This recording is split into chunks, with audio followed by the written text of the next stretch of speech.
cette séquence, elle se distingue un peu de l'autre en ce moment, parce qu'on a voulu choisir des filtres très, très, très précis, des filtres singuliers de problématiques éducatives propres à l'éducation nationale et pour essayer d'en mesurer les impacts sur le contenu en éducation physique. Donc, à tour de rôle, il y aura Dimitri qui nous traitera de l'histoire un peu de l'interdisciplinarité depuis 81. Ensuite, il y aura Natalia qui nous montrera la question de la mixité et du genre, donc avec toujours pareil, à la fois éducation et l'impact en EPS. Et puis Yacine qui nous montrera la prise en compte des élèves déficients ou handicap, et toujours pareil en lien avec l'éducation physique. Et Serge qui nous montrera comment des problématiques un peu plus larges, problématiques d'éducation nationale, elles ont impacté aussi le contenu de l'EPS. Vous l'avez compris, l'idée c'est de montrer en ricochet ou les effets collatéraux de l'intégration de l'EPS à l'éducation nationale. Est-ce qu'avec elle n'a pas tiré aussi des problématiques singulières et qui ont eu un impact finalement sur l'identité de l'EPS, le contenu même de l'EPS. Donc après, on débattra entre nous pour mesurer, jauger, est-ce que finalement ces micro-histoires ou petites histoires, au final, ça ne fait pas un faisceau qui transforme la grande histoire de l'EPS, si je fais un peu court. Donc c'est l'idée de la séquence que l'on va vivre. Donc je laisse la parole à Dimitri, à toi Dimitri. Merci pour l'invitation. Alors moi, je vais vous présenter une étude que j'avais initialement réalisée avec Michael Attali et Jean Trouel dans le cadre de ma thèse sur l'interdisciplinarité que j'ai mis à jour pour ce colloque sur les 40 ans de l'interdisciplinarité.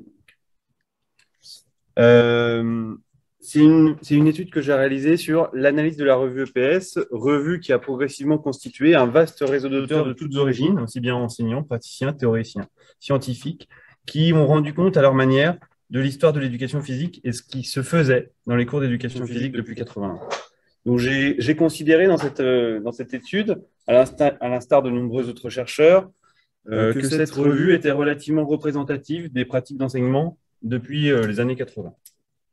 Donc j'ai étudié 4000 articles de la revue EPS de janvier 81 à décembre 2020 pour identifier les 505 articles qui traitaient explicitement ou implicitement d'interdisciplinarité au sens large, donc 12% des articles traitant d'interdisciplinarité. Cela signifie que la majeure partie des articles de cette revue professionnelle traitaient de la discipline EPS ou des absas supports de cette discipline. Donc une forte place à la disciplinarité dans cette revue, et même dans les articles traitant d'interdisciplinarité, il y avait encore une place forte accordée à la discipline EPS. Donc c'est vraiment très positif, puisque contrairement à ce qui est reproché à l'interdisciplinarité, ici, on lui accorde une place forte à cette discipline EPS. À noter le cas particulier des 68 articles annonçant traiter d'interdisciplinarité depuis 81, qui, comme l'a montré Claire Pontet dans une étude il y a 5 ou 6 ans, qui traitent exclusivement d'EPS ou, plus embêtant, traitent d'une autre discipline que l'EPS et qui ont comme support un élément de l'éducation physique, comme par exemple le gymnase. Alors, l'analyse quantitative, donc on va rester un certain temps sur cette diapositive. Donc, on peut voir une forte augmentation des articles traitant de l'interdisciplinarité dans la revue, avec une multiplication par 13, si on part de 81 pour le pic qui est en 2016, du nombre d'articles traitant d'interdisciplinarité. Alors, comment on peut expliquer cette hausse? D'une part, on regarde une volonté des enseignants. Il y a plusieurs études qui ont montré, d'un point de vue historique, cette volonté d'enseignants de proposer des pratiques transversales à l'école. De textes officiels qui ont incité d'abord implicitement, puis de plus en plus explicitement, au développement de ces pratiques transversales, au développement des connaissances et des débats scientifiques et professionnels sur cette thématique de l'interdisciplinarité. Et enfin, comme l'ont montré Prudhomme et collaborateurs en 2012, une demande sociale importante des élèves et des parents d'élèves pour traiter de ces pratiques transversales. Donc, depuis 81, il y a quand même une hausse différenciée, hausse assez faible entre les années 80 et 2009, et à partir de l'année 2009-2010, une hausse plus importante. Donc, Michael Attali, ce matin, évoquait la notion de 81, est-ce que le réel changement? pour les questions d'interdisciplinarité, je dirais que c'est plutôt à partir de 2010 que le changement se fait réellement en EPS. 3 pics ont été mis en évidence dans le nombre d'articles traitant d'interdisciplinarité liés aux pratiques transversales à l'école. 99, avec une année où il y a publication des textes de lycée, qui fait suite à l'année 96 et 98, qui, pour les programmes du collège, et annonce explicitement une possibilité de croiser l'EPS avec la physique, la géographie, l'éducation musicale ou encore le français. Second pic, en 2013, alors j'ai interviewé Pierre-Philippe Bureau des revues EPS qui explique que, alors 2013, année de création de la rubrique pluridisciplinarité dans la revue EPS, et donc ils ont créé cette rubrique suite à un afflux important depuis quelques années de propositions de terrain transversales, et donc d'où la création de cette rubrique. Et enfin, 2016, troisième pic, le plus important, ça fait suite à la réforme du collège et donc à la mise en œuvre des enseignements pratiques interdisciplinaires. Et là encore, aussi bien des propositions théoriques que professionnelles sur ces questions transversales à l'école. Alors, de 81 à 2009, la plupart des articles traitant d'interdisciplinarité l'évoquent. Ça veut dire que l'enseignant propose un article sur la discipline EPS, sur une activité sportive, et évoque cette possibilité d'étendre ce travail en lien avec d'autres disciplines sur quelques lignes. Depuis 2009, beaucoup plus d'articles traitent explicitement sur l'ensemble de l'article de propositions transversales. Donc, par exemple, en 81, les 4 articles traitent implicitement et sur quelques lignes d'interdisciplinarité. En 2016, à son maximal, sur les 40 articles traitant d'interdisciplinarité, le 23 traitent d'interdisciplinarité sur l'ensemble de l'article. Donc, c'est vraiment devenu un réel sujet professionnel ou plus théorique et scientifique. Alors, on ne peut pas dire qu'il y a eu un seul croisement disciplinaire à l'école depuis 81. Davantage 3 croisements disciplinaires, pluri, inter, trans, je vais vous les expliquer tout à l'heure, avec 3 finalités éducatives visées par les enseignants. Alors, le premier, le plus présent dans la revue EPS depuis 81, est la pluridisciplinarité. Donc, ça correspond à une juxtaposition de savoirs disciplinaires, donc un enseignant d'EPS avec un enseignant de mathématiques, qui juxtaposent leurs savoirs disciplinaires, mais sans réaliser de lien entre les 2 savoirs disciplinaires. Et donc, ils le font pour instruire les élèves sur des thématiques communes, souvent complexes, qui ne peuvent être abordées dans le strict cadre disciplinaire. Le second croisement disciplinaire, l'interdisciplinarité, alors à l'inverse, c'est certainement le moins présent depuis 81 dans la revue EPS et donc également dans les pratiques professionnelles. L'interdisciplinarité, contrairement à la pluri, là, il y a vraiment une volonté de lier les 2 savoirs disciplinaires. En EPS et en mathématiques, là, on cherche vraiment les points communs et à expliciter aux élèves les liens qui peuvent exister entre ces 2 savoirs. Et donc, c'est souvent la finalité éducative visée par l'enseignant et de donner du sens en liant les savoirs disciplinaires, souvent décousus pour l'élève, d'autant plus lorsqu'il est en difficulté dans le système scolaire. Donc, assez peu fréquent depuis 81, néanmoins, 2 nuances quand même, prégnant de 81 à 90, avec une interdisciplinarité théorique, certainement dans une optique d'orthodoxie scolaire, de se lier avec le français, on le verra tout à l'heure, les mathématiques, pour justifier sa place à l'école. Et depuis les années 2013, de nombreux croisements interdisciplinaires, mais là encore d'un point de vue théorique, dans l'optique de vouloir donner du sens, mais lorsqu'on analyse finement l'activité de l'enseignant dans ces pratiques transversales, une volonté d'interdisciplinarité, mais dans les faits, on est davantage dans la juxtaposition pluridisciplinaire que dans les liens réalisés entre les savoirs. Troisième croisement disciplinaire, alors le moins présent depuis 81 dans la revue EPS et dans les pratiques de terrain également. Néanmoins, incontournable ces 5 dernières années, c'est la transdisciplinarité. Donc, si l'interdisciplinarité visait des interactions disciplinaires, la pluri, une juxtaposition, ici, on est vraiment dans des savoirs à la fois entre, à travers et au-delà de toute discipline.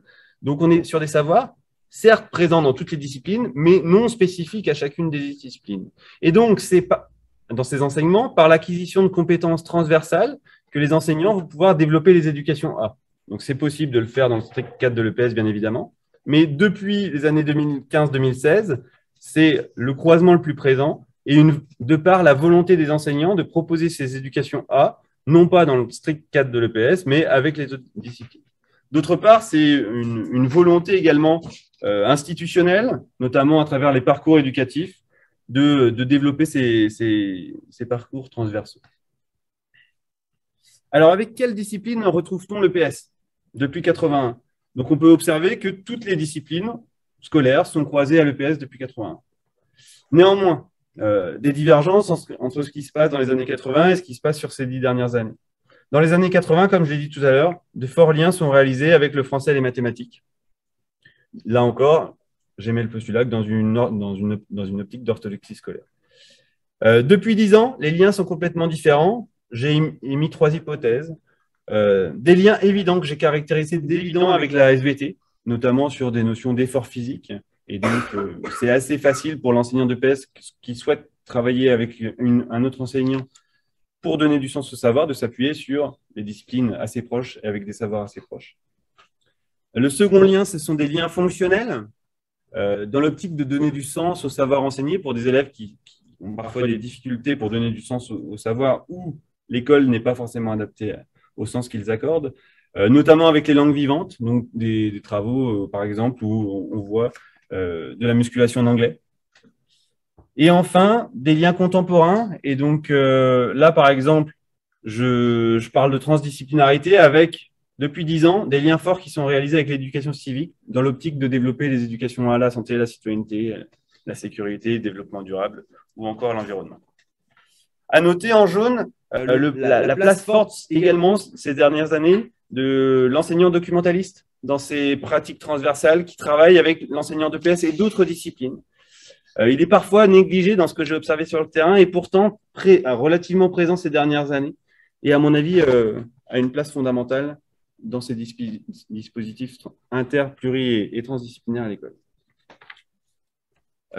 À quel niveau retrouve-t-on ces croisements?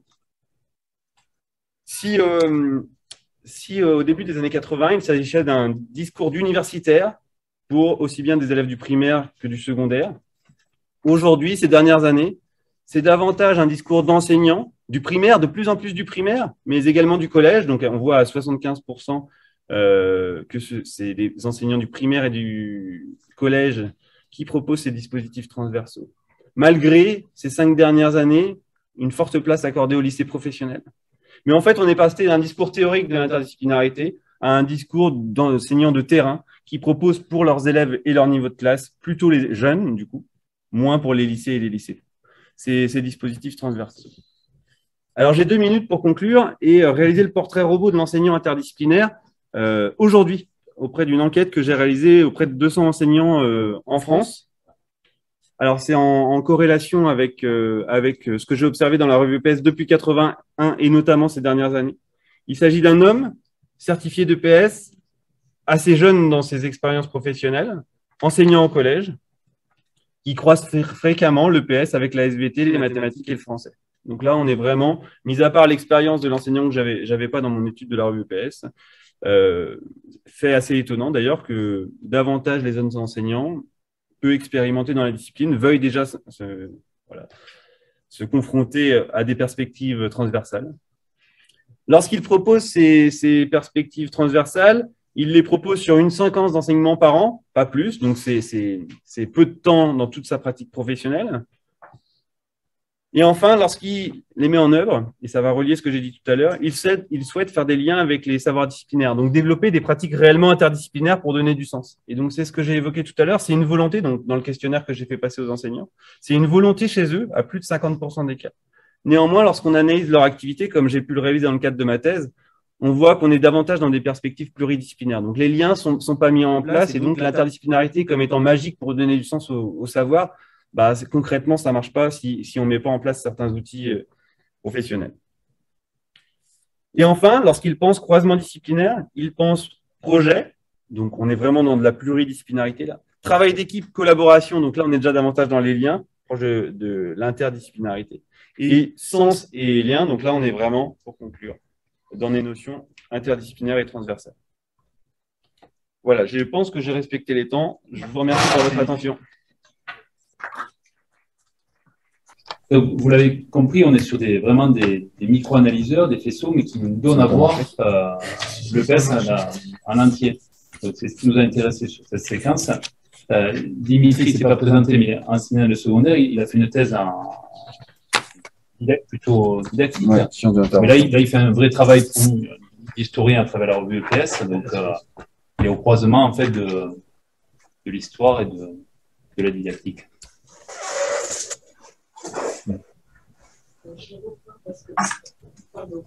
Nathalie,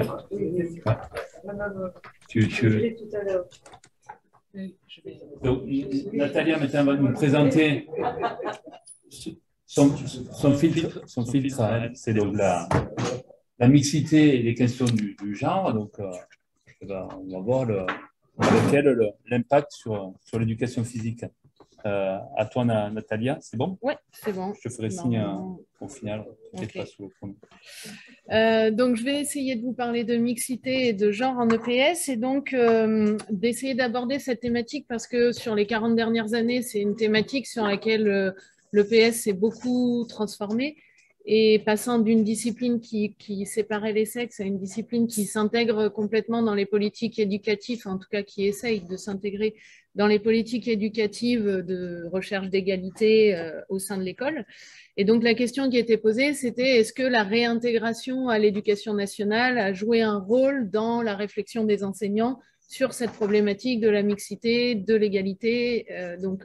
C'est un peu ce que disait Mickaël ce matin. Est-ce qu'il y a cette rupture qui s'opère en 1981 ? Quel processus on peut envisager sur un temps un petit peu plus long. Et ce que je vais montrer, en fait, c'est qu'il y a une conjonction de facteurs. Ce n'est pas quelque chose qui est unifactoriel, mais une pluralité de déterminants qui vont faire évoluer les pratiques enseignantes sur cette question. Alors, bien sûr, les politiques éducatives, mais pas que. Il y a aussi tout ce qui touche, bien entendu, à l'égalité des droits de manière plus générale dans la société, les politiques sportives également. Et puis, ce que je vais essayer de montrer aussi, c'est l'action des enseignants, des enseignantes dans cette direction qui parfois même peut être une action pionnière par rapport aux politiques éducatives. Et j'insisterai notamment sur cette période des années 70 dont Mickaël Attali a parlé ce matin sur justement ces pratiques pédagogiques des années 1970 qui me semblent, en tout cas à la lecture des revues professionnelles de la discipline, une période là aussi intéressante par rapport à cette question de la mixité et du genre. Alors, peut-être juste rapidement, avant 1981, la situation dans laquelle se trouve l'éducation physique. Cette période avant les années 80, donc les années 60 et 70, se caractérise par la mise en place progressive dans les faits de la mixité, on va dire, spatiale. Si on reprend les termes de Michel Zancarini-Fournel, avec une circulaire en 1957 qui autorise la mixité, mais pour des raisons économiques et pas pour des raisons égalitaires. Donc ça, ce sont des choses qui sont relativement connues maintenant. Et en éducation physique, les textes de la discipline ne reflètent pas finalement cette mise en place de la mixité spatiale, la co-instruction, comme l'a défini Zancarini-Fournel, dans les écoles, mais reflètent des représentations qui restent dominantes dans l'école malgré la mise en place de cette co-instruction, qui sont des représentations différentialistes des deux sexes. Et donc, en éducation physique, on va retrouver dans les textes officiels cette naturalisation des goûts et des besoins des filles. Donc là, je vous ai mis un extrait de l'essai de doctrine des sports, mais c'est quelque chose qu'on retrouve aussi, par exemple, dans les IO de 67, avec la sélection des activités, la danse, l'expression corporelle plutôt pour les filles, les activités de combat plutôt pour les garçons.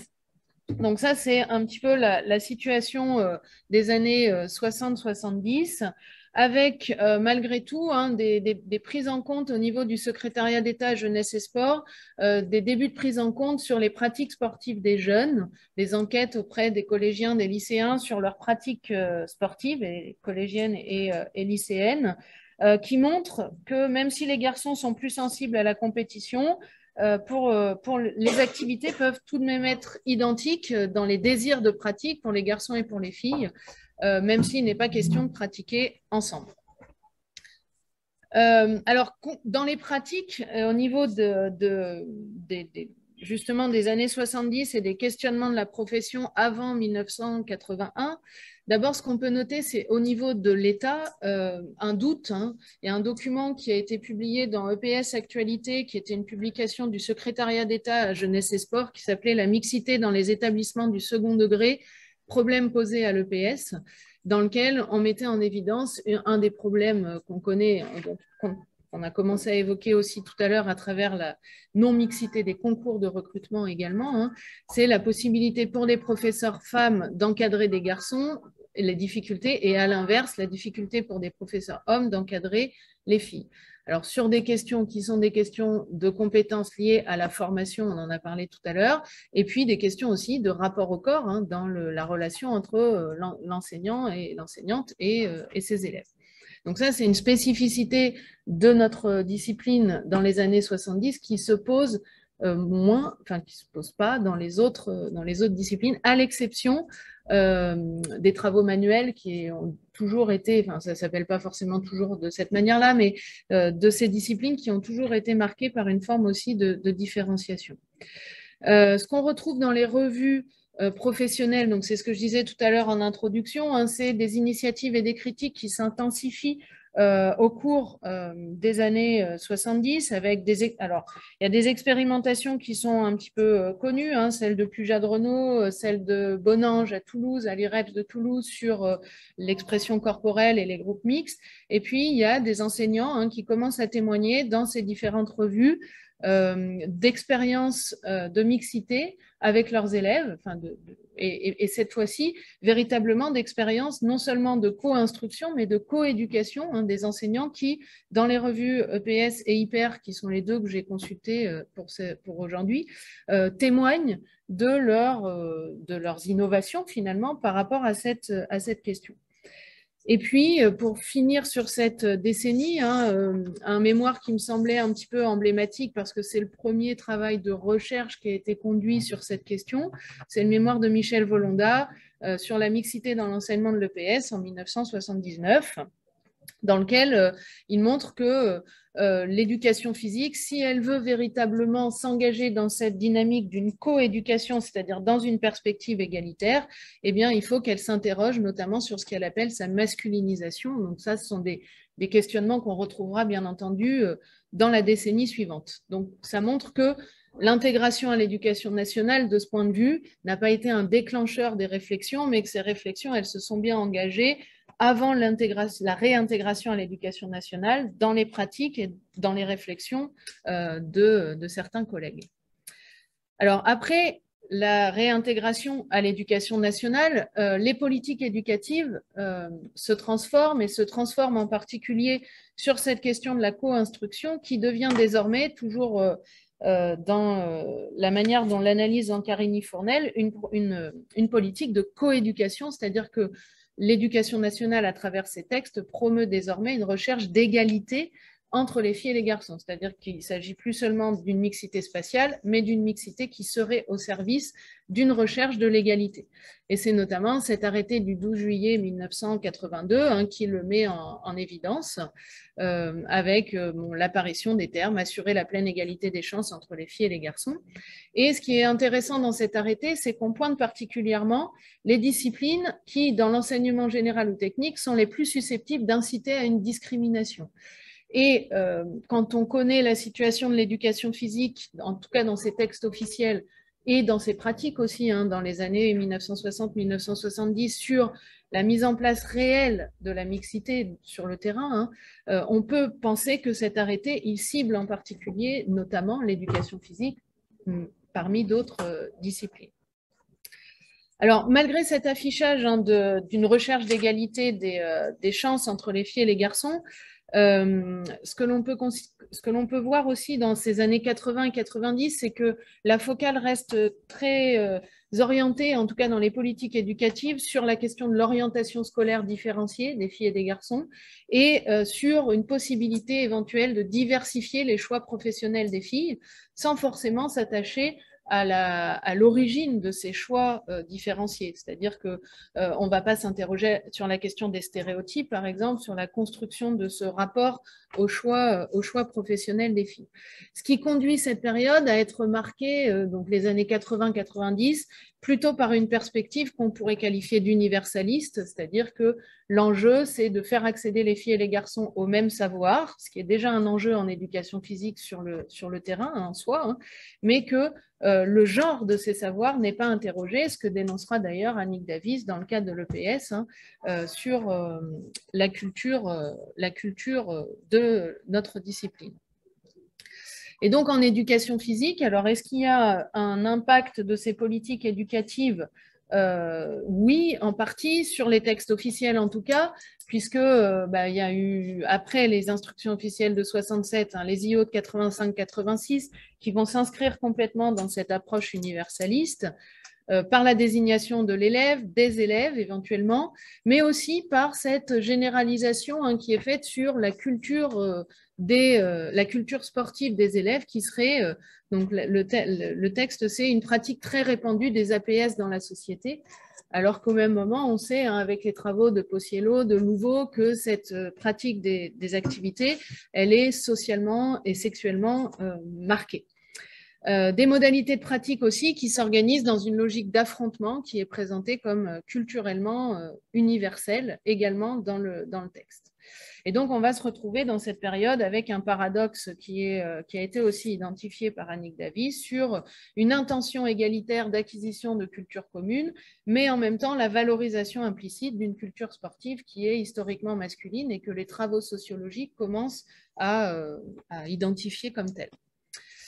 Alors, dans les réflexions de la profession, hein, ce que l'on trouve, c'est des acteurs qui vont être véritablement pionniers, il me semble, dans cette réflexion. On les connaît, Annick Davis, Michel Volonda, dans la commission verticale EPS. Avant la publication des IO, on a déjà des collègues enseignants qui questionnent justement cette coéducation des sexes et ce qu'ils appellent la normativité sexuelle des activités corporelles traditionnelles, donc dans la continuité du mémoire de Michel Volonda dont je parlais tout à l'heure. Donc là, on est vraiment sur un processus, on voit bien qu'il n'y a pas de rupture au début des années 80 sur cette question. Et puis, toute la critique d'Annick Davis, hein, sur cette illusion égalitaire qui met en évidence des différences de rapport aux APS pour les filles et pour les garçons en termes de quantité d'activité, en termes de représentation mobilisée, et qui commence à se diffuser. Hein, ce que montrent Cécile Autogali et Loïc Zerdaeli, c'est que cette innovation, elle commence à se diffuser par un ensemble de réseaux d'acteurs, hein, qui partent de l'Académie de Créteil et puis qui vont commencer à se diffuser un petit peu sur le territoire. Après, quand on regarde les revues professionnelles, on ne peut pas dire que sur cette période, il y ait une explosion d'articles, que ce soit dans la revue EPS ou la revue Hyper, spécifiquement sur la question de la mixité ou de l'égalité filles-garçons pour les années 80-90.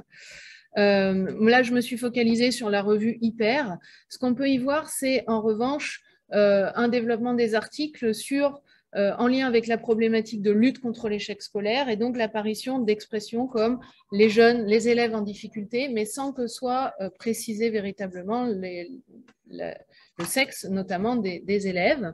Et puis, dans un deuxième temps, une réflexion davantage centrée sur les savoirs à enseigner, avec notamment, hein, les universités d'été qui vont commencer à travailler sur cette question continuer à travailler sur cette question de la définition des contenus d'enseignement de l'EPS. En revanche, si on analyse un petit peu le programme des stages de formation de la EPS, parce que j'ai regardé en particulier cette question-là, ce qu'on peut observer, c'est une diversification quand même des APS proposés. Alors, même si ce n'est pas explicite, hein, on pourrait se dire qu'il y a une volonté de diversification culturelle qui n'est pas forcément liée à la problématique de l'égalité filles-garçons, mais quand même, implicitement, on peut la voir, avec l'apparition notamment d'activités qui sont liées aux APEX, le Tony, par exemple, qui prend pas mal de place dans ces stages, et puis d'autres activités comme l'escalade, le patinage, qui arrivent dans le programme des stages de formation.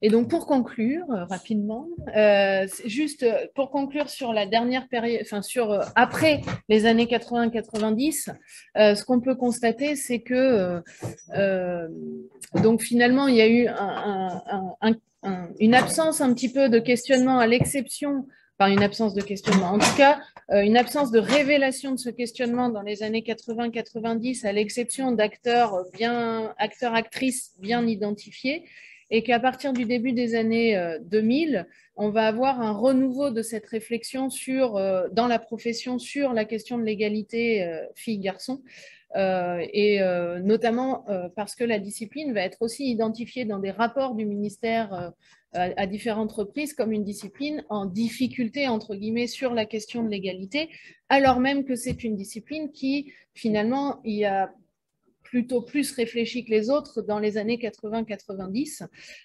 Et donc, c'est ce qui amène à cet éditorial de la revue Contre-Pied en 2004 consacré à la mixité, à dire qu'on veut développer encore les réflexions sur cette question sensible et néanmoins encore occultée dans la profession.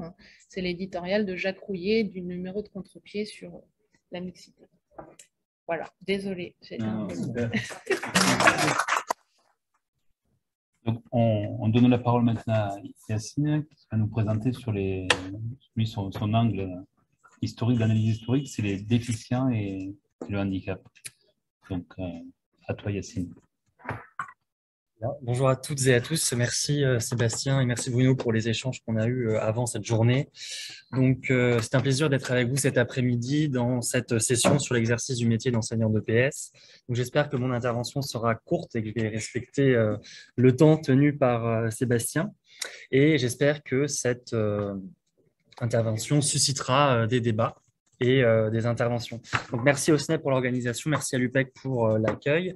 Et pour situer mon propos, je vais notamment m'appuyer sur mes travaux de thèse que j'ai soutenus à Strasbourg l'année dernière, une thèse qui a été dirigée par Jean Saint-Martin et Tony Froissart, qui s'intitule l'éducation physique, enfin, l'histoire de l'éducation physique pour les élèves handicapés, pour les élèves déficients, de 1945 à la fin des années 90 et au début des années 2000. Donc, je vais découper mon intervention à partir d'une borne de thématique de la journée, donc qui est 1980, donc ce qui se passe avant 1980 en termes d'éducation physique adaptée et de handicap, et ce qui se passe après 1980, dans les années 80, 90 et 2000, en EPS pour les élèves en situation de handicap ou pour les élèves handicapés. Donc, on va voir que finalement, 1980 est une date qui fait quand même référence et très souvent dans les copies d'étudiants, c'est ce qu'on peut voir, qu'après les années noires des années 70, cette période noire, viendrait la période rose des années 80, et c'est ce que je vais essayer de déconstruire d'un point de vue du handicap pour voir que finalement des choses et des débats existent et que des acteurs de terrain innovent malgré des problématiques institutionnelles et des problématiques culturelles dans les années 70 qui sont claires. Donc c'est pour ça que dans mon premier point, je vais essayer de parler de ce qui se passe juste avant 1980 pour comprendre l'état de l'éducation physique et des élèves handicapés dans les années 80, 90 et 2000. Donc, premièrement, avant 1980, vous allez voir que malgré l'image de la sportivisation exacerbée dans les années 1960 et de la crise qui en découle dans les années 1970, certains acteurs innovent et on parle à cette période de la rééducation physique et de plus en plus d'éducation physique spécialisée dans les années 1970. Donc, c'est une rééducation physique qui finalement persuade de moins en moins les acteurs de l'EPS, les différents acteurs, et vous vous rappelez peut-être des cours de préparation aux épreuves des écrivains des différents concours.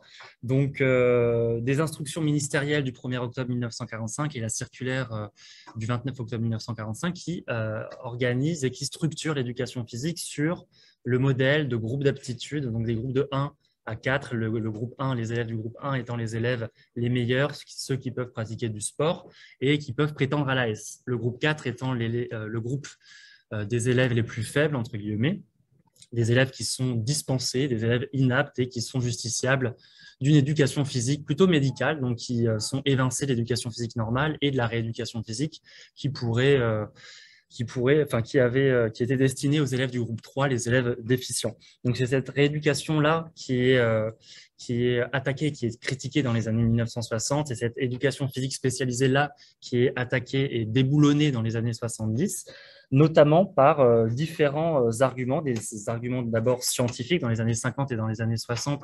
Vous avez de nombreux médecins, alors parfois de la LFEP, parfois non, qui attaquent cette rééducation physique, car dans l'idée des premiers concepteurs de la rééducation physique des années 20 et des années 40, la santé était rattachée à cet idéal de rectitude corporelle et très souvent placée dans les groupes 4 et les groupes 3 des élèves qui avaient des scolioses, des kyphoses, mais qui n'étaient pas forcément en mauvaise santé, mais c'était la santé telle qu'on entendait la santé d'un point de vue physique à l'époque. Donc des arguments scientifiques, mais aussi des arguments plus sociaux et politiques, parce qu'il faut savoir que dans les années 1960, le handicap fait débat dans la société à l'extérieur de l'école et à l'extérieur de l'EPS.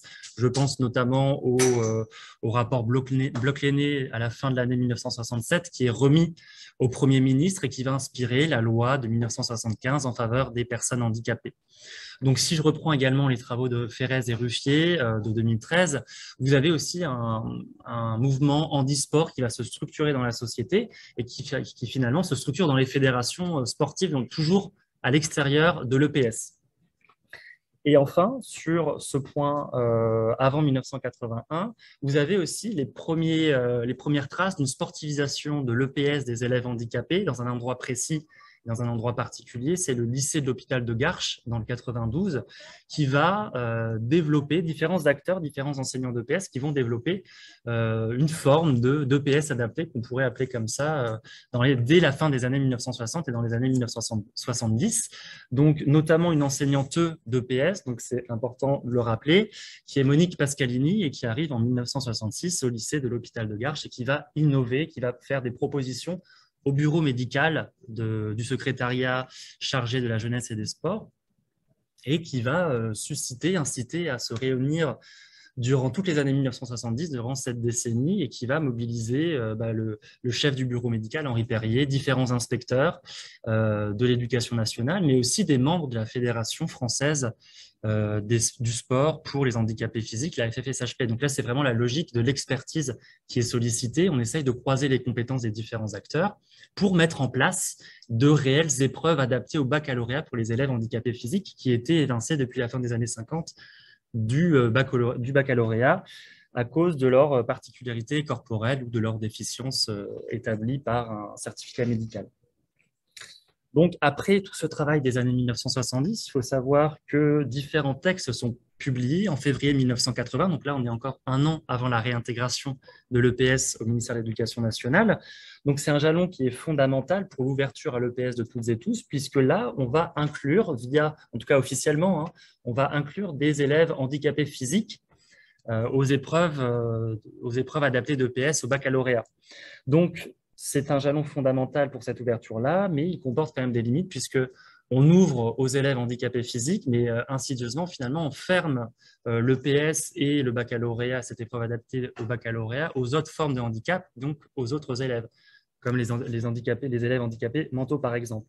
Deuxième limite, c'est le poids des médecins qui est toujours palpable au début des années 80 et dans les années 80, puisque ce sont eux qui sont responsables de la rédaction de la dispense d'EPS. Donc des élèves qui sont toujours dispensés dans les années 1980 d'EPS par un pouvoir médical qui a toujours des forces dans les années 80. Et ce qui m'amène du coup à mon deuxième point, l'après 1981, avec des nouveaux enjeux de la réintégration de l'EPS au MEN, des élèves handicapés disposent officiellement, donc là on est encore du point de vue officiel, parce que d'un point de vue officieux ou sur le terrain, on voit que finalement les élèves handicapés, qu'ils soient physiques ou mentaux, sont encore évincés sur le terrain en EPS dans les années 1980. Donc, voilà pourquoi cette étape, elle est fondamentale, mais elle comporte des limites. Et c'est aussi une avancée institutionnelle qui conforte la place de l'EPS dans l'institution scolaire. Et ça, il faut le rappeler. Donc, des enjeux scolaires et des enjeux d'intégration qui accélèrent les réflexions sur ce document administratif qui reste un obstacle à la pratique de toutes et tous de l'EPS dans les années 1980. avec différents éléments pour comprendre l'évolution de ce document dans les années 1980. Donc, premier élément dans les années 1980, après la réintégration, c'est la lutte contre l'absentéisme qui permet aussi de déboulonner cette dispense de PS. Donc, une lutte contre l'absentéisme, à la fois pour les élèves handicapés, certes, mais aussi pour des élèves plus valides ou des élèves ordinaires qui peuvent esquiver l'EPS grâce à ce document administratif. Donc, ça, c'est quelque chose qu'on peut voir dans certains même documentaires télévisés où vous avez des journalistes qui vont interroger les enseignants d'EPS sur le pourquoi, ou même des médecins scolaires sur le pourquoi de cet absentéisme au baccalauréat en EPS. Donc, j'ai en tête une statistique intéressante, hein, c'est la série H dans les années 80. Alors, si je ne me trompe pas, je n'étais pas né, hein, c'est la série informatique, la série H, où une fille sur 4 était dispensée d'éducation physique. Donc là, dans une nouvelle discipline scolaire, on pourrait remettre en question la légitimité scolaire de l'EPS si finalement des élèves sont évincés et esquivent les examens d'EPS officiels et certificatifs. Donc, la lutte contre l'absentéisme est le premier point, premier élément. Deuxième élément, c'est la formation d'un groupe de professionnels sur cette question. Donc, c'est le groupe qui devient en 1989 le groupe national d'études sur l'intégration des élèves handicapés physiques, qui est piloté par l'inspecteur général Jean Eisenbess et animé également par Monique Pascalini, toujours présente, actrice toujours présente dans les années 80 et 90 sur la question du handicap et de l'EPS. Donc, tous ces travaux dans les années 80, et notamment impulsés par ce groupe d'études, donc, tous ces travaux impulsés par ce groupe d'études aboutissent à la circulaire du 17 mai 1990, une circulaire qui est quand même assez bien connue de l'historiographie de l'EPS et du sport, qui remplace la notion de dispense d'EPS par la notion d'inaptitude partielle. Donc là, c'est l'idée de l'aptitude a priori qui est proclamée. Donc, on est passé d'un document la dispense d'un document administratif qui empêchait la pratique des élèves handicapés, de certains élèves ordinaires, à un document, un certificat médical qui permettait d'indiquer la pratique et certains mouvements, certaines activités physiques pour les élèves en situation de handicap. Donc, à tout cela, on peut aussi ajouter un moment scolaire quand même en bouleversement à l'école en matière d'intégration, puisque vous n'êtes pas sans savoir que les CLIS sont créés en 1991, les UPI également en 1995, UPI, Unité pédagogique pour l'intégration, me semble-t-il. Donc, à tout cela, on pourrait aussi ajouter la structuration des STAPS et le développement de la formation, de la filière APA. On n'en a pas encore parlé aujourd'hui, mais c'est quand même un jalon qui est indispensable pour comprendre toutes les nouvelles recherches menées en matière d'handicap et de pratiques physiques adaptées. Ensuite, des évolutions qui permettent de comprendre la direction prise par l'EPS dans les années 2000 et les mutations de l'EPS d'aujourd'hui. Donc, j'ai parlé de la structuration des STAPS, de la structuration interne à l'EPS, mais il ne faut pas oublier aussi tous ces réseaux de professionnels et différentes commissions académiques. Donc là, je pense tout de suite à l'Académie de Versailles, par exemple, qui a été aussi un moteur dans ces discussions-là, mais aussi l'Académie de Nancy-Metz, et on a plein d'autres. Donc aussi des différents programmes qu'on peut retrouver à l'UNSS, par exemple, dans ces dernières années, le programme sport partagé de l'UNSS qui est aussi fondamental pour donner des pistes et des solutions pédagogiques aux enseignants d'EPS. Donc il n'y a pas que l'enseignement obligatoire récemment qui s'est penché sur la question du handicap, il y a aussi l'UNSS et l'AS. Donc finalement, dans les temps récents, on pourrait aussi se poser la question, pour terminer et ouvrir le débat, sur les injonctions qui sont faites à l'inclusion, qui sont faites par exemple par différentes lois, la loi de refondation de l'école ou alors la loi pour l'école de la confiance de Jean-Michel Blanquer en 2019. Donc des injonctions pour l'inclusion qui sont réaffirmées et c'est un bel objectif. Je ne juge pas cet objectif, mais finalement, est-ce que les moyens sont vraiment octroyés aux enseignants d'EPS et à la discipline EPS pour réaliser de l'inclusion dans le gymnase et sur le stade, dans le terrain, sur le terrain et en EPS? Alors ça, c'est un autre débat parce que faire de l'inclusion dans des classes surchargées à 35 avec différents besoins éducatifs particuliers et différentes situations de handicap, c'est un peu compliqué. Et pour terminer, pour conclure très rapidement, Sébastien, j'ai essayé de dire du coup que ces 40 années de résidence sous la tutelle du ministère de l'Éducation nationale sont un héritage du passé, mais que l'abord de 1980 est quand même un accélérateur pour comprendre les freins et les résistances de l'EPS à l'intégration et aujourd'hui à l'inclusion des élèves en situation de handicap. Je vous remercie pour votre attention. Donc maintenant, on va passer la parole à Serge. Serge qui a été secrétaire général du SNET, qui lui essaie de nous donner une vision un peu plus macro sur les tentatives politiques ou de modifier le cours de l'EPS sur des problématiques particulières.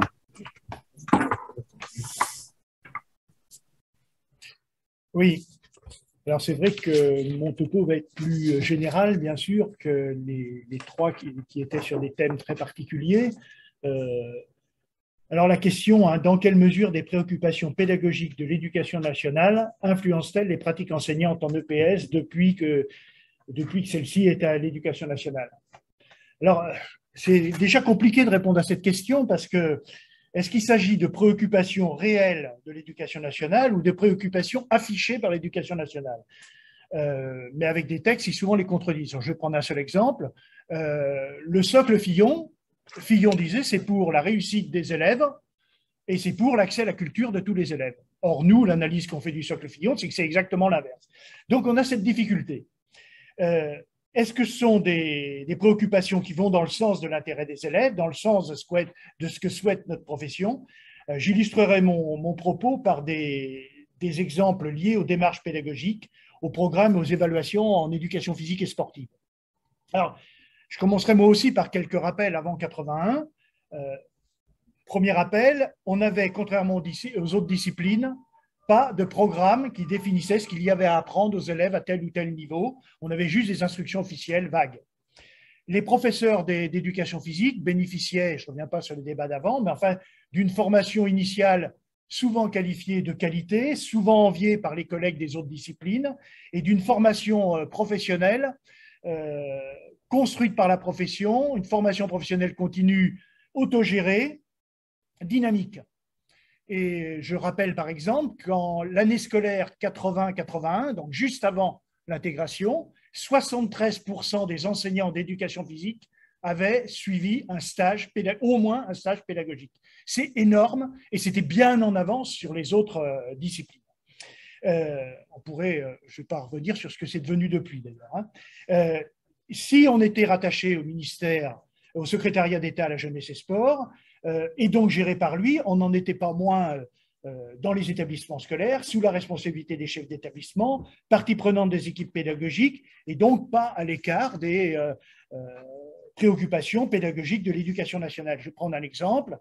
Dans les années 80, ça a été dit ce matin, c'était le règne de la pédagogie par objectif, de la PPO, et l'EPS était impliqué dans cette PPO, d'autant que les enseignants d'EPS travaillaient déjà beaucoup en équipe, contrairement aux autres disciplines, et donc c'était d'autant plus facile pour eux. Voici ce qu'écrivait Jean Roche, qui était à l'époque secrétaire pédagogique de l'Académie de Besançon du SNEP dans le Bulletin national.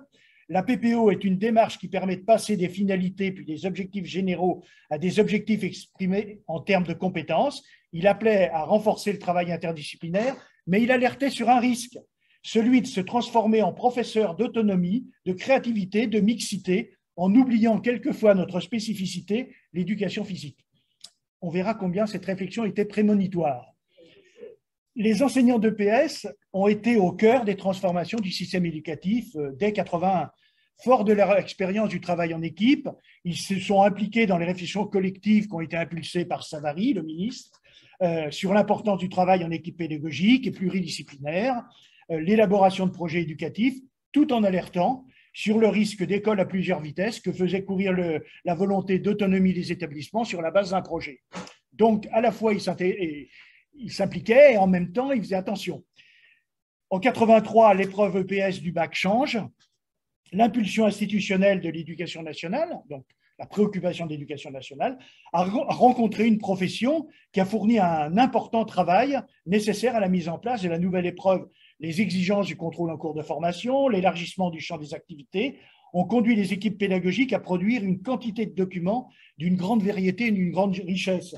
Le SNEP en a d'ailleurs tiré un bouquin, à l'époque titré « L'évaluation en EPS faisant ensemble l'EPS que nous voulons ». Il s'est vendu à plus de 10 000 exemplaires dans la profession. Contrairement à ce qui a été dit ce matin, dans ce livre, le SNEP n'a jamais fait la promotion du QCM, bien au contraire. Il y avait effectivement des collègues qui montraient leur expérience et qui partaient de QCM, mais il y avait des articles très critiques à l'égard de cette forme d'évaluation pour l'éducation physique et sportive. Donc, j'ai un désaccord, j'ai rajouté ça suite à ce qui a été dit ce matin par Michael. On voit bien là comment l'impulsion donnée à l'éducation nationale, dans une période marquée par une volonté de changement, de débat, d'échange, a dynamisé la profession. Mais la rigueur budgétaire qui s'installe à partir de 83-84 fait ressortir les vieux démons, on en a parlé tout à l'heure, l'externalisation, le remplacement de l'EPS par la simple animation sportive, alors calmage événement, distinction entre les matières fondamentales et les matières secondaires, en 87 contrat Bleu-Bergelin, 88-89 Jospin-Bambu qui institue l'animation sportive extrascolaire dans le primaire. Alors, ce serpent de mer, ça a été dit tout à l'heure, hein, il revient régulièrement ensuite, accompagnement éducatif par Darcos en 2008, aménagement du temps scolaire, cours le matin, sport l'après-midi, ce qu'on a appelé SPAM, nous, pour montrer sa nocivité, de Châtel en 2010, le 2S2C récemment, etc. On voit bien que ce serpent de mer. À chaque fois, on constate une hiérarchisation des disciplines, fondamentale le matin, secondaire l'après-midi, par exemple. Alors, l'EPS n'est d'ailleurs pas la seule touchée, hein, il y a toujours les enseignements artistiques avec nous. Des risques d'externalisation de l'EPS, un recours aux fédérations sportives dans l'école, une confusion entre service public de l'EPS et animation sportive extrascolaire, la transformation du rôle et des missions des enseignants d'EPS, la dénaturation du rôle et du fonctionnement du service public du sport scolaire, etc. À chaque fois, ces orientations voulues par l'institution ont été mises à mal par la profession qui a fort heureusement résisté et qui a fait capoter toutes ces initiatives. Et l'EPS reste une discipline scolaire, ce qui n'est pas contesté ni par nos collègues des autres disciplines, ni par les parents. Alors, quid des programmes en EPS? Parce qu'une des voies pour aller vers la conformité scolaire, c'était de mettre en place en EPS, comme dans les autres disciplines, de véritables programmes. Alors, la charte des programmes du CNP de 2012 précisait « Le programme doit, à chaque niveau, faire la liste des compétences visées et des savoirs et savoir-faire qu'elles impliquent. Le programme énonce les contenus disciplinaires en termes de connaissances et de compétences à acquérir. » Le SNEP partageait cette conception. En 1993, Claude Pinault et Alain Hébrard est là aujourd'hui d'ailleurs, hein, président du GTD, Claude Pinault était doyen de l'IG, soucieux de la reconnaissance de l'éducation physique à l'école, voulait un texte fondateur de l'unité de la discipline, se conformant aux normes scolaires de l'éducation nationale. Mais au nom de la théorie de l'enfant au centre, entre guillemets, et sous prétexte de rationalisation et de reconnaissance de l'EPS comme discipline d'enseignement, les rédacteurs du projet de programme minimisaient la perspective pour les élèves d'entrer dans des apprentissages concrets dans les APSA. Alors, les collègues avaient pu s'exprimer dans une grande consultation sur les programmes scolaires. Ça avait été énorme, cette consultation. Hein. Cette consultation qui avait été voulue d'ailleurs par le SNEP. Celle-ci avait montré que cette orientation proposée était minoritaire chez les collègues. Le SNEP était soutenu par la profession quand il refusait d'enfermer la discussion dans une opposition qu'on estimait et qu'on estime toujours stérile entre ceux qui voudraient entrer dans l'EPS par les APSA et ceux qui voudraient y entrer par les élèves. Les professionnels de l'éducation que nous sommes doivent gérer de façon optimale, non pas d'un côté les contenus et de l'autre la personne, mais bien le rapport fondamental et dynamique entre l'objet culturel et l'objet social. Alors, le texte a été revu et les programmes collèges ont été adoptés entre 1996 et 1998. Les documents d'accompagnement qui proposaient des compétences spécifiques à acquérir dans différentes APSA apparaîtront finalement comme l'outil qui intéressait les collègues et comme étant le véritable programme. Le SNEP organise pendant l'année 99-2000 de nombreuses rencontres dans les académies et des échanges ont lieu entre la profession et le groupe de travail dirigé par Gilles Klein, chargé d'écrire les programmes lycée et LEP. Ça débouchera sur des textes allant au-delà de celui des collèges, ce qu'il y a à apprendre dans chaque APSA est inscrit dans ces programmes à travers les compétences attendues qui mêlaient à l'époque, je vous rappelle, hein, les dimensions culturelles et méthodologiques de l'enseignement.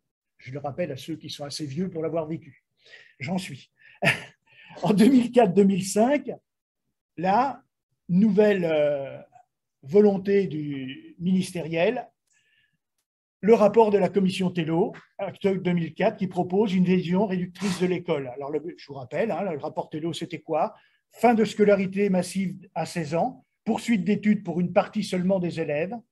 Le texte préconise entre autres l'abandon de l'objectif de 80% d'élèves d'une classe d'âge au niveau du bac au profit de la définition d'un, je cite, socle commun de connaissances et d'éducation à la vie en commun à maîtriser avant la fin de la scolarité obligatoire. Ce socle pourrait comprendre les fonctions primordiales suivantes, disait Thello: lire, écrire, maîtriser la langue et les discours, compter, connaître les principales opérations mathématiques, s'exprimer, se servir de l'ordinateur, vivre ensemble dans notre République. Fermez les guillemets. Vous l'aurez tous remarqué, l'éducation physique est totalement absente. Dans le projet de loi Fillon qui s'ensuit, l'EPS est absent du socle et devient facultative au DNB. Alors, Jean Lafontaine l'a rappelé, hein, on a lancé une pétition, pas d'éducation sans EPS, 450 000 signatures de pétition, et à l'époque, on ne passait pas par Internet, hein, donc c'est un chiffre sans précédent dans le monde syndical. On gagne le maintien de l'EPS au DNB. Malheureusement, la loi Fillon passe et l'EPS est de fait absente du socle commun. Ça se retrouve ensuite dans le livret personnel de compétences pour l'attestation de la maîtrise du socle, où on assiste à une instrumentalisation de l'éducation physique, comme d'autres disciplines. Hein.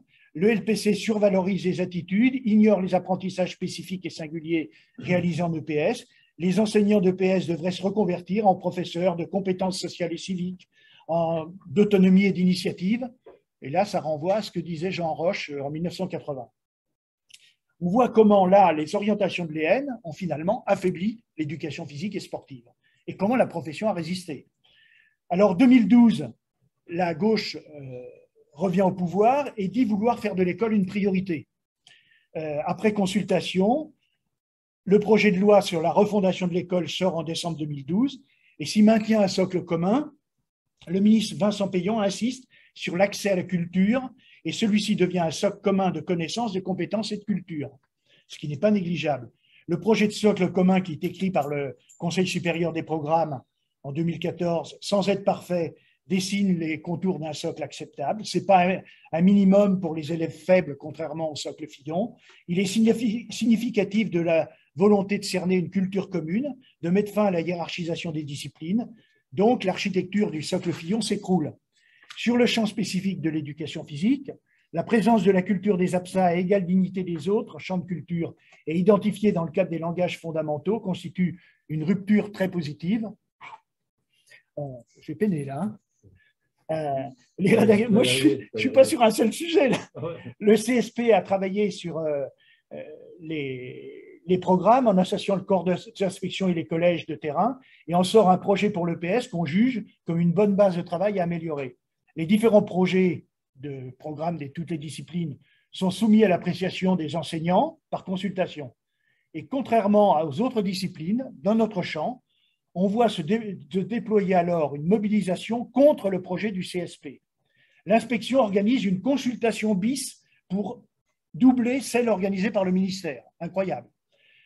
Le SEUNSA lance une pétition qui dit au passage que le projet EPS est trop centré sur la motricité. Il faut le faire quand même. La EPS envoie à ses adhérents une enquête pré-remplie pour dire ce qu'il faut répondre. Tout est acheté. Mais les résultats de la consultation officielle de la profession mettent en évidence le fossé qui existe entre la profession et les préoccupations de la plus grande partie de l'inspection et des syndicats minoritaires. La consultation montre un accord global avec le texte du CSP et fait des propositions d'amélioration intéressantes. Mais 2 jours après la publication des résultats, un courrier de la ministre, qui était Najat Vallaud-Belkacem, c'était plus payant, demande que des programmes EPS moins centrés sur la performance. On se demande d'où elle sortait ça, puisque aucun item de la consultation ne portait sur ce registre. On se demande quelle influence elle avait subie. Enfin, on ne se demande pas trop. À quelle autre discipline oserait-on demander une telle chose? Surtout, ne vous préoccupez pas de la performance de vos élèves dans votre discipline. Après 2 années de travail collaboratif sur les programmes, on assiste à un véritable déni de démocratie. Sous la pression de l'inspection du ministère, les programmes EPS collège sont réécrits pendant l'été. Le nouveau texte prend un chemin diamétralement opposé à la consultation, vide l'EPS de sa substance, de sa matière, de ses apprentissages fondés sur et par l'action, pour en faire une discipline généraliste au service des autres disciplines et extrêmement vague. Pour l'EPS, la transformation est donc totale par rapport au projet, et nous avons les pires programmes collèges que nous ayons jamais eus. Ils se révèlent en rupture avec la philosophie du nouveau socle, contrairement au programme de la plupart des autres disciplines. On voit bien ici qu'il ne suffit pas que des orientations générales pour l'éducation soient correctes pour que celles définies pour notre discipline le soient, donc compte tenu des pressions qui peuvent exister.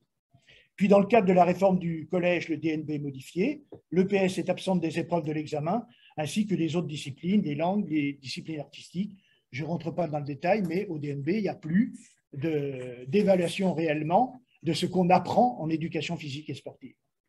Alors, pour finir, en 2018, les programmes lycées sont revus suite à la réforme contestée du lycée. Ils ressemblent au texte collège, des généralités qui n'apportent rien à l'EPS et donc aux élèves, ni en termes de visée, ni surtout en termes d'apprentissage concret dans les APSA. La seule nouveauté par rapport au programme collège, le texte introduit des éléments prioritaires pour attendre les attendus, donc qui donnent un peu de matière. Et dans les programmes de la voie professionnelle, l'EPS est traité comme une éducation à et non comme porteuse de contenus qui lui sont propres.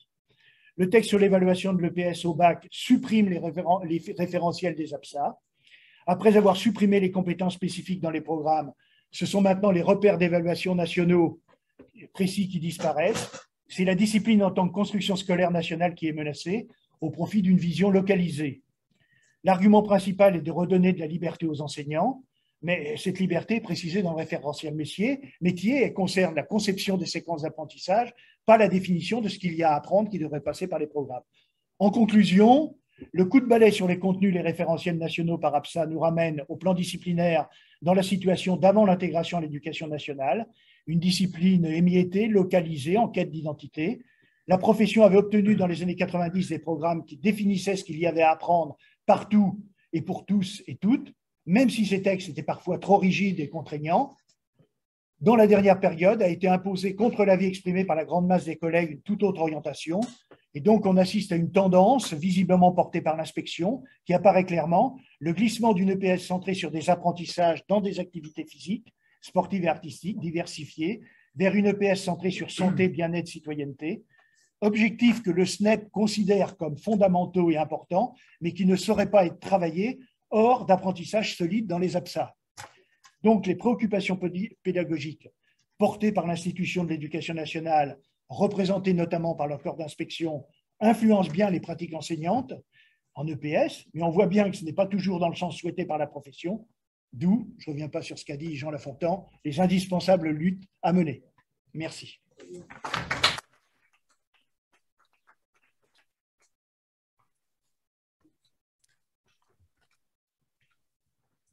On va lancer le débat entre les différents invités. La dernière intervention de Serge, elle n'était pas de la même nature, elle était volontairement macro. Donc la première question, c'est de dire est-ce que dans la moulinette des grandes réformes, insidieusement, finalement, ça ne serait pas une stratégie aussi gouvernementale, mais aussi parce qu'il y a des objectifs sociaux, évidemment, par des petites avancées de modifier le contenu même de l'EPS. Je fais par exemple référence à la question des filles. La question des filles, elle peut être utilisée aussi pour transformer le contenu même de l'éducation physique. L'argument qui nous est souvent évoqué, c'est la compétition, c'est pour les garçons. Donc, les filles qui serviraient d'alibi pour finalement transformer l'éducation physique. Donc, par rapport à notre débat, finalement, des stratégies moins frontales pour transformer le contenu même de l'EPS, sans juger de l'intérêt, ce qu'a dit un peu Serge au début, finalement, des intentions qui seraient louables, affichées, et après la réalité sur le terrain, ou pour contourner en fait l'obstacle de la profession. Est-ce que vous avez un avis là-dessus sur chacun de vos champs, sur ce rapport entre est-ce que par des petites, mais c'est pas péjoratif, mais par des petites problématiques, on change finalement plus le métier, le contenu, la discipline, que des grandes réformes où finalement il y a l'opposition syndicale qui empêche. Donc là, je me mets volontairement à la place d'un gouvernant. Je me fais l'avocat du diable, vous l'avez compris. Donc à vous, je ne sais pas qui c'est qui peut répondre à cette question-là. Après, sur la question des filles, il me semble que j'ai montré justement que cette problématique, elle peinait à transformer les pratiques des enseignants et qu'encore aujourd'hui, on était en train d'y réfléchir. Donc, je ne suis pas sûre que ce soit l'entrée, on va dire le cheval de Troie, pour modifier véritablement le PS. D'autant plus que il me semble qu'il y a eu aussi des oppositions pour dire que pour essayer justement de contester ces stéréotypes qui diraient que la compétition c'est pour les garçons et puis les activités physiques d'entretien, pour ne citer qu'elles, c'est plutôt pour les filles. Alors effectivement, est-ce que les réflexions sur l'égalité entre les filles et les garçons ont été l'occasion peut-être d'introduire ces nouvelles activités? Effectivement, ça, on peut se questionner là-dessus. Après, il me semble que ce n'est pas la porte d'entrée majoritaire pour transformer les pratiques des enseignants d'éducation physique dans la mesure où la question de l'égalité entre les filles et les garçons en EPS, l'égalité des chances de réussite en particulier, elle se pose encore aujourd'hui. Et il ne me semble pas qu'en tout cas depuis les années 80, c'était la porte d'entrée majoritaire pour transformer les pratiques. L'évaluation qui a été évoquée, ça me semble un levier, par exemple, plus fort dans la transformation des pratiques des collègues, même s'il y a des changements effectivement qui ont été introduits par cette problématique-là. On peut penser aussi à la question des activités sportives artistiques dans les programmes des années 90, et puis après des activités d'entretien, effectivement. Oui, justement, sur cette question, moi j'étais très intéressé par les trois topos des trois collègues, et par rapport à cette question des filles, moi, je suis d'accord avec ce que Natalia a avancé. Le problème, c'est les conclusions qu'en tire l'inspection ou autre. C'est-à-dire quand certains disent il faut, pour faire rentrer les filles dans l'éducation physique, leur proposer des activités qui leur plaisent et donc leur faire faire du step et pas leur faire faire des sports faux, c'est un problème. C'est-à-dire que est-ce que l'école est là pour faire faire les activités qui plaisent ou est-ce que l'école est là au contraire pour réduire les inégalités et faire en sorte que justement les filles accèdent par exemple au sport co grâce à l'éducation physique et que les garçons accèdent eux à la danse, alors qu'a priori, moi, mes élèves de lycée professionnel, enfin je suis en retraite maintenant, mais j'ai toujours enseigné au lycée professionnel, c'est vrai que quand je leur proposais de la danse, ben, a priori, ils n'avaient pas envie d'y rentrer, quoi. Mais le problème, c'est que la facilité, c'est de dire, bon, et moi je suis inquiet quand je vois que, si j'ai bien lu le dernier bulletin du SNEP, la musculation est devenue l'activité principale pour les garçons en évaluation, ça me pose quand même un problème sur quel est le sens qu'on donne à l'éducation physique et sportive, quel est le sens qu'ils donnent les élèves quand ils choisissent musculation. Et quand je vois qu'on va faire musculation pour les garçons, mais step pour les filles, ça pose quand même un problème de sens fondamentalement de c'est quoi la lutte contre l'inégalité dans les activités. Ah oui, mais là, je suis complètement d'accord parce que du coup, on revient à des discours qui sont essentialisants, qui sont naturalisants. Et effectivement, ça, c'est effectivement le problème de quelle culture commune partagée, vraiment partagée, on veut développer pour les garçons et pour les filles. Là-dessus, oui. Moi, sur cette question, il y a une autre, que vous l'avez compris tout à l'heure, je me posais un avocat du diable et voulant dire, est-ce que les gens qui veulent changer le fil de l'histoire de l'EPS, ils ne rentreraient pas par des portes, petites portes, mais ce ne sont pas des petites portes, qui de notre point de vue, ça a été dit par Serge, en termes d'égalité, pose des vraies questions. Il y a une autre question, c'est celle des injonctions et de la liberté finalement des enseignants, parce qu'à travers votre propos, on voit qu'à un moment donné, avant 81, finalement, il se développe des choses de façon très, très libre, par à la fois la professionnalité des enseignants, par des aspirations éducatives, collectives, partagées. Et finalement, depuis 80, à travers vos illustrations, on a l'impression que c'est plutôt des injonctions à travers des textes. Et donc, là-dessus, est-ce que vous avez quelque chose à nous dire de cette transformation, finalement, du métier, du rapport à des préoccupations éducatives, qui sont maintenant des... Alors, sur la mixité filles-garçons, quelque part dans les années 70, pour certains enseignants ou enseignantes, ça a été déjà une forme d'injonction concrète dans le sens où c'était pas un texte, mais c'était dans l'établissement scolaire que la mixité était déjà présente en fait. Parce qu'au milieu des années 60, il y avait déjà plus de la moitié des établissements secondaires qui étaient mixtes. Et donc la possibilité, même si on sait qu'il y avait des façons de faire les regroupements des élèves qui conduisaient à démixer aussi, mais parfois il y avait cette confrontation et c'est notamment Loïc Zerdali qui a travaillé sur les enseignants d'éducation physique et leur nomination dans les années 70 dans des établissements mixtes justement et leurs difficultés pour prendre en compte cette mixité. Donc, je pense que sur la question de la mixité filles-garçons, dès les années 70, il y a des problèmes concrets qui se posent dans l'enseignement de l'éducation physique, même si on a tendance à organiser les groupes de façon démixée encore. Après, sur les injonctions des textes dans les années 80, les injonctions des textes dont je parlais tout à l'heure pour les enseignants d'éducation physique à l'arrêté de 1982, je ne suis pas sûre que ce soit une injonction très forte à transformer ces pratiques. Après, la manière dont c'est traduit dans les IO de 85-86, peut-être un petit peu plus, mais finalement, dans ces années-là, l'injonction, elle est plus à justement, à travers cette universalité, essayer d'avoir une culture des activités physiques qui soit partagée par les filles et les garçons, même si on sait que ça génère un certain nombre d'inégalités.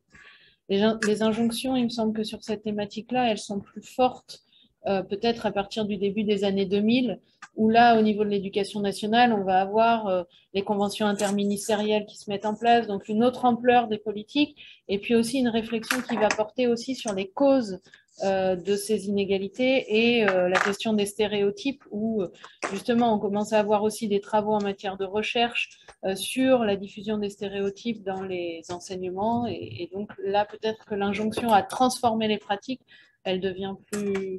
Il y a plus de facteurs qui convergent.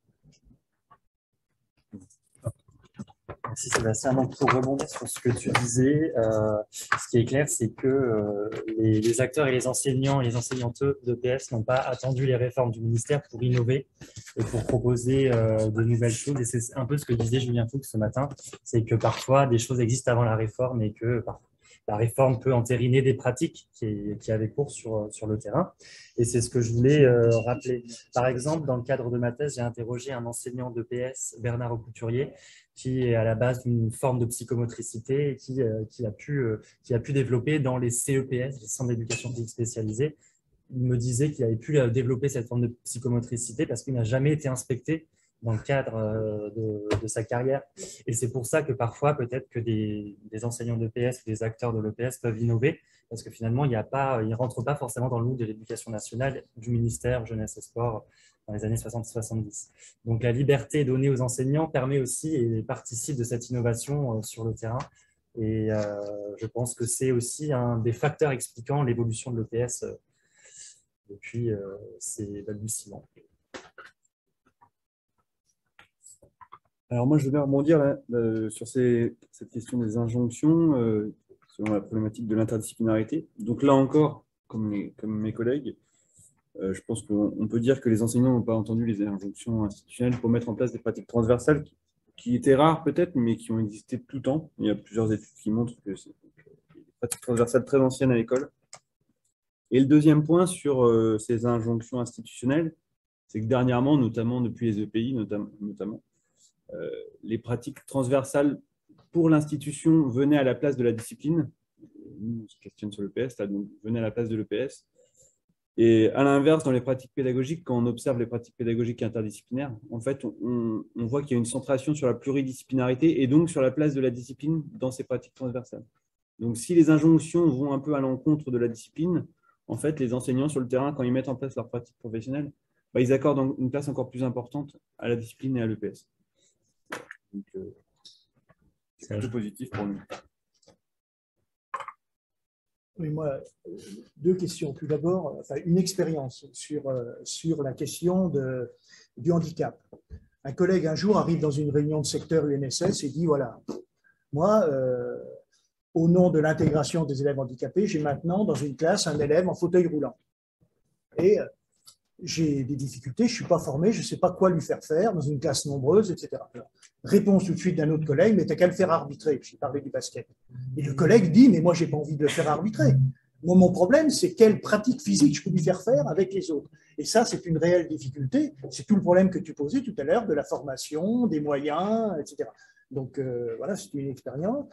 Deuxième chose, c'est par rapport à ce que tu as dit tout à l'heure sur la transdisciplinarité. Tu prends un exemple, je ne sais plus, musculation et anglais. Dans le cadre de musculation et anglais, j'ai l'impression que l'éducation physique est au service de l'anglais, mais je ne vois pas ce que l'anglais apporte à la musculation. Donc, moi, cette question que je me pose, c'est comment faire de l'interdisciplinarité, de la transdisciplinarité. Je pense que les profs de PS, en plus, sont souvent, enfin, moi je l'ai vécu dans mon secteur, souvent à l'initiative de travaux avec les autres collègues et tout. Tout le problème, c'est comment faire en sorte que les deux disciplines y gagnent et que l'EPS soit pas au service de l'anglais, au service du français, parce que quand même, l'exemple type, c'était avec le socle Fillon. Dans les exemples donnés, ce qu'on pouvait faire pour atteindre le socle, c'était en escalade, vous faites faire un devoir de français aux élèves où ils expliquent comment ils montent. Donc le problème, ce n'était pas de monter en haut, c'était d'expliquer comment ils allaient faire pour monter. Donc voilà, alors, donc c'est tout ce problème-là.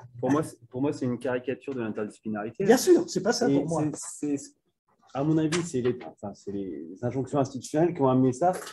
Et en fait, ça en arrive, enfin, toutes ces injonctions en arrivent à ce que la profession doute des bénéfices pédagogiques des pratiques pluri-intéressantes. Et donc, quand je dis rapidement la musculation en anglais, évidemment, en fonction des finalités éducatives visées par l'enseignant, eh ben, il y aura un intérêt que ce soit de l'anglais vers l'EPS ou de l'EPS vers l'anglais. Mais c'est aux enseignants d'EPS de trouver des artefacts pédagogiques à mettre en œuvre pour que les savoirs réalisés en anglais servent à l'EPS et inversement. Voilà. Mais évidemment, si on n'est pas préparé à ça, en tant qu'enseignant, on ne pourra pas y arriver. Et c'est une faiblesse de la formation initiale, à mon avis, à dépasser pour permettre un travail là-dessus. Une dernière question pour conclure, c'était un peu évoqué, c'est les dilemmes professionnels que peuvent rencontrer les collègues pour éventuellement un intérêt sur les questions d'égalité, sur les questions d'interdisciplinarité ou transdisciplinarité ou sur les questions de handicap. Et finalement, quand même se dire que peut-être il y a un risque pour l'éducation physique, là on évoque le problème de la transdisciplinarité, de dire le risque c'est que finalement mon contenu disciplinaire se perd ou autre, mais en ayant quand même un intérêt pour ça, pour la chose, pour innover, ce qui a été dit, ou pour tester. Est-ce que ça, dans vos études, vous avez ressenti des fois c'est un peu dilemme professionnel, ces tensions que l'on peut avoir, parce qu'on peut être militant de l'égalité et en même temps se dire que des fois, peut-être on va un peu trop loin sur certains points, ou militant de l'intégration, et là-dessus, parce qu'on a une vision plus globale, que c'est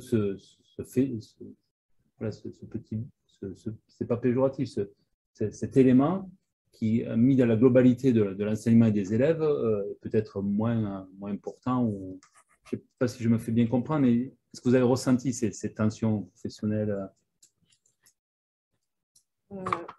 Alors moi, j'ai surtout travaillé sur des sources écrites. Je n'ai pas fait d'entretien comme Yacine. Donc, dans les revues professionnelles, ces dilemmes-là, ce n'est pas forcément des choses qui apparaissent en tant que telles sur les restitutions des collègues, sur les innovations qu'ils mettent en place. Il me semble, en tout cas, ce n'est pas quelque chose que j'ai pu repérer de manière centrale dans les revues voilà, que j'ai consulté, donc EPS, Hyper, Contre-Pied. Mais je pense que c'est lié à la nature des sources aussi. C'est des sources écrites de collègues qui cherchent à restituer des expérimentations. Donc, ce n'est pas quelque chose que...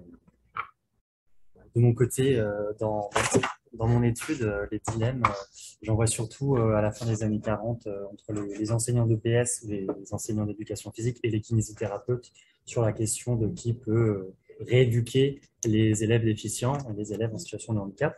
Sinon, dans les années 80, c'est plus des questions autour de la formation qui sont posées, notamment sur comment former les enseignants d'EPS dans les stages, dans la filière EM ou dans les IUFM, puis MEF, les former au handicap.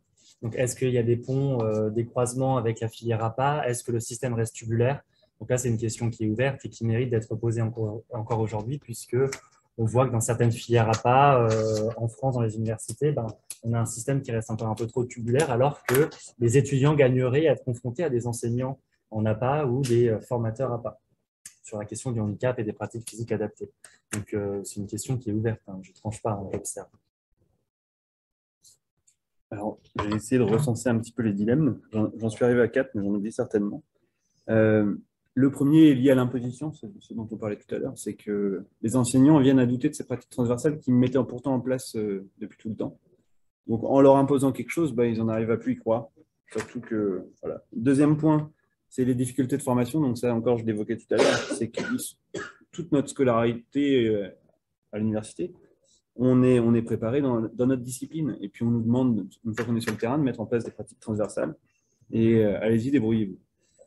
Donc voilà, pour moi, c'est un deuxième dilemme, du moins une difficulté. Le troisième, c'est la pérennité de ces dispositifs transversaux. Ça veut dire qu'on le met en place avec des collègues au départ, avec qui on a des affinités, voilà, aussi bien personnelles que professionnelles. Et puis, avec le système de mutation dont on parlait tout à l'heure, on perd son collègue et on est obligé quelquefois de le remettre en place avec un autre collègue avec qui ça ne fonctionne pas. Donc là, c'est souvent un dilemme pour les enseignants de continuer malgré la difficulté de travail avec l'autre. Et enfin, l'aspect chronophage, ça veut dire que souvent, c'est mis en plus. Et donc, ça veut dire un temps de travail supplémentaire, déjà des journées bien chargées. Voilà, donc, au moins 4 dilemmes par rapport à ça. Oui, moi, je ne vais pas vraiment répondre à ta question. Je vais insister sur un aspect. Moi, je pense que je refuse d'opposer, quand je dis moi, le SNEP, j'étais secrétaire général, on refuse d'opposer les collègues, parce qu'on nous taxe souvent de vouloir opposer, les collègues qui seraient sur les pratiques transversales, qui seraient sur les compétences, les pratiques pluriprofessionnelles, transdisciplinaires, ou les collègues qui seraient sur les compétences transversales, et ceux qui seraient sur la valorisation de contenu culturel dans les APSA. Moi, je pense que les compétences transversales, par exemple, ça ne peut pas se travailler en dehors d'exigences fortes de contenu, d'apprentissage. Et en ce sens, la suppression des référentiels, pour moi, c'est une véritable catastrophe. C'est une véritable catastrophe parce qu'on retombe aux instructions officielles d'avant, où il n'y a plus d'exigences pour toute la France, et chaque collègue fait ce qu'il veut, et ce que va faire un collègue à tel endroit, les exigences qu'il va avoir vont être différentes des autres, etc. Et donc, au niveau de l'égalité de tous les élèves, il y a problème. Mais ça, on n'oppose pas compétences transversales et contenu culturel. C'est dans les contenus culturels, dans les exigences, qu'on pourra travailler les compétences transversales, et pas de façon éthérée. Ok, bon.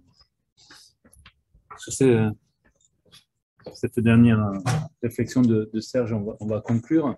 Ça mériterait des amples débats, mais l'idée de cette séquence, c'était vraiment d'éclairer par des micro-analyseurs, et je pense que c'était riche, l'histoire récente, depuis 80 et avant. Vous avez fait un effort avant 81, donc ça c'était bien. Donc on se plaçait dans une perspective historique.